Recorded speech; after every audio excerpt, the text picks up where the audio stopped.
Millions of Americans took to the streets over the weekend for the No Kings protests, voicing their opposition to the Trump administration and its policies. Organizers say more than 7 million people took part across all 50 states. President Trump was asked about the protest last night on Air Force One. I think it's a joke. I looked at the people. They're not representative of this country. I'm not a king. I'm not a king. I work my ass off to make our country great. That's all it is. I'm not a king at all. Ezra Levin joins us now. He's the co-executive director of Indivisible, one of the groups behind the No Kings protest. Ezra, thanks for being here. What's the goal of these protests, and do you feel like you've achieved it? Well, these protests were the largest peaceful protests in all of American history. No caveats there, the largest in history.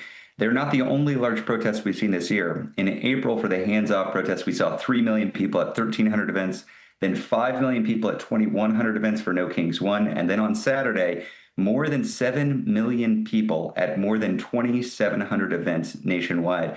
Part of the purpose of these events are to show that this regime, while it is fear-mongering, while it is threatening peaceful opposition, it is not scaring us away. That if you are somebody in a red state, in a rural area, in quote-unquote Trump country, or in a big blue city, and you disagree with what this regime is doing, you've got good company. And you could look to your left and you could look to your right and you'd see that. This is made up of people who are not just on the left or not just part of the Democratic Party. This includes former Trump voters. These include Republicans who are fed up with this regime. And that's intentional. It's supposed to be a big, joyful, peaceful, powerful display of what America is about. And about 250 years ago, we started this country founded on a simple idea. We don't do kings in this country. Where does it go from here?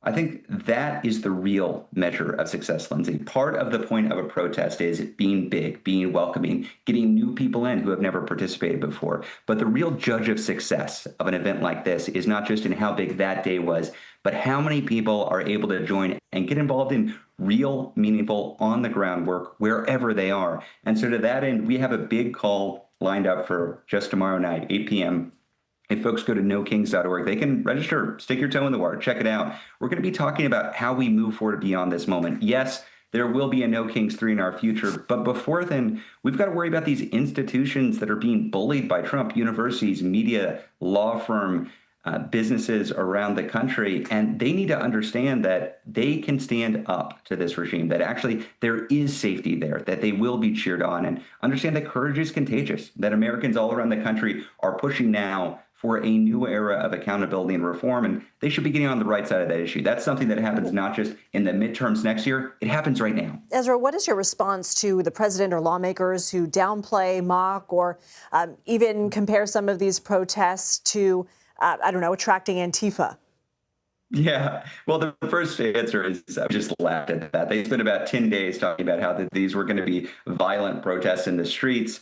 They built it up to be this big conflict between Trump America and Blue America. And what we saw were people with their moms and grandmas, people with their kids and grandkids, people with their dogs dancing and singing and joyfully exercising their First Amendment rights.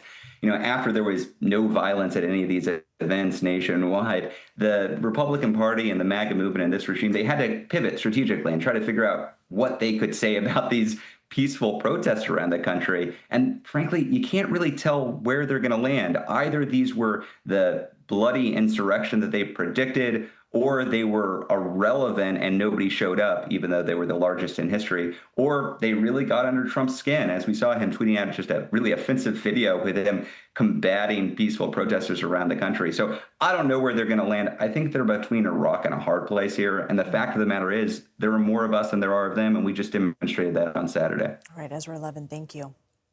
Thanks, Lindsay.